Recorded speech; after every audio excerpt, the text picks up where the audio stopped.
এই ভিডিওতে আমি দেখাবো কিভাবে আমি বাড়িতে চটজলদি অর্গানিক ফ্রেশ চিলি ফ্লেক্স বানাই ৫ থেকে ৭ মিনিটে। আলু কাবলি, ফুচকা, চুরমুর, আলুর দম, পিৎজা বা পাস্তা সসের মতন রেসিপি খুব টেস্টি বানায়। এর জন্য আমি একটা তাওয়া ধোঁয়া ওঠা অবধি গরম করেছি। তারপর দোকান থেকে কেনা ১০০ গ্রাম শুকনো লঙ্কা তাওয়াতে দিয়েছি।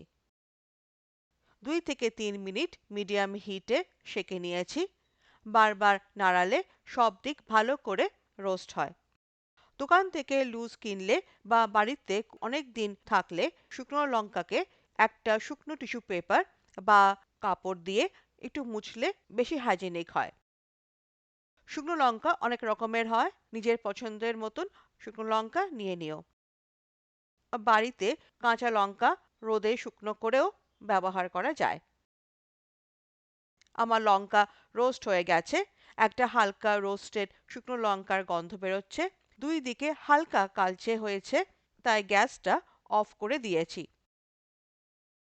যাতে বেশি না পুড়ে যায়, চট করে আমি একটা পাত্রে ২ থেকে ৩ মিনিট ঠান্ডা হতে দিয়েছি।